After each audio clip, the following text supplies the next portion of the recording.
Let's take a look at the process of creating a secondary zone of a primary zone. So first of all, let's take a look at DNS and see what we've got set up. Admin Tools DNS.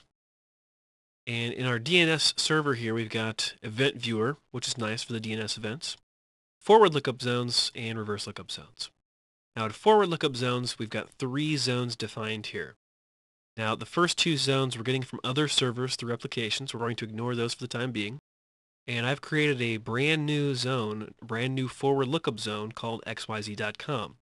The idea is that if there's a host in xyz.com, that host would have its records in the xyz.com zone database.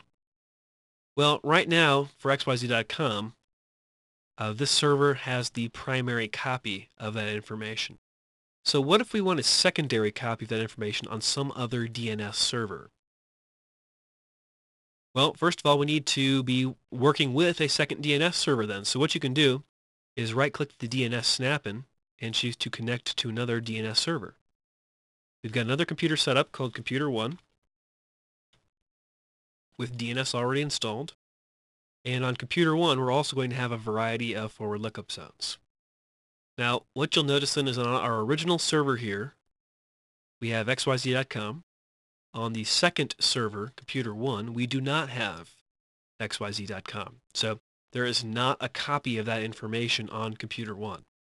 So the point here is that we've got a primary here on the serve SRv3, and we want to put a secondary copy of that information on Computer 1. Well, to do that, you would right-click Forward Lookup Zones on the soon-to-be secondary server for that zone, choose New Zone, and go through the wizard and say you want to create a secondary. This Computer 1 server will be a secondary for xyz.com.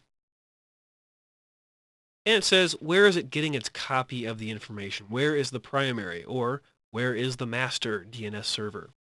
So the master DNS server is the computer that I'm situated at.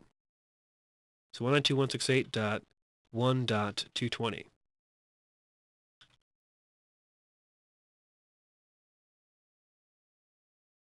Okay, so now we have a secondary zone for xyz.com on our second server. However, we have an error message here saying that the zone has not been loaded. You can right-click the zone and choose to transfer from master or to reload from master even. That would be reload it from scratch. But this is not going to work in this case. You can refresh all you want, but we're just not getting a copy of that information from our first server where we have xyz.com, where we have the primary copy of that information. The reason being, what we're trying to do here is a zone transfer. We're trying to do a zone transfer between the primary and the secondary copy of that information.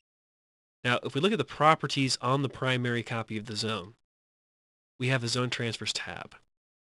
Zone Transfers tab used to be allow zone transfers to any server, which is not secure because HackerX could bring in a laptop and ask for a zone transfer. So now the default is that zone transfers are only allowed to servers listed on the Name Servers tab. So looking at the Name Servers tab, we'll find only the original server with the one primary copy. So what we'll need to do is add Computer 1 into the Name Servers tab.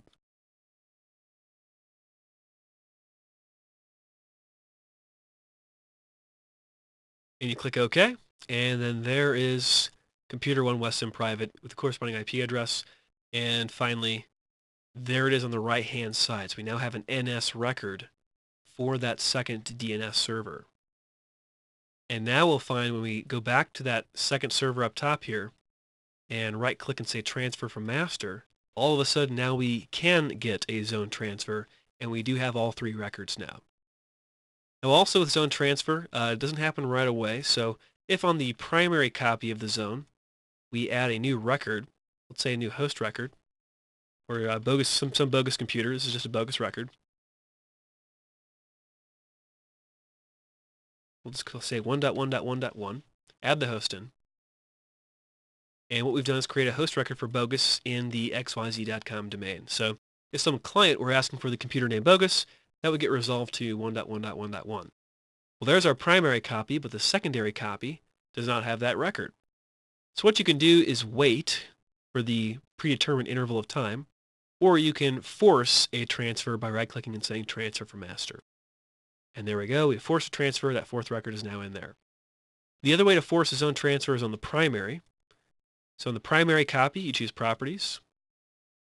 And on the Start of Authority tab, the SOA tab, you can increment the serial number, which will cause a transfer to happen. Or the refresh interval is 15 minutes. You can wait 15 minutes for the secondary to pull the primary. Another option, the Zone Transfers tab, you can go to Notify and tell the primary to notify secondary servers of any changes made to the primary copy of the zone.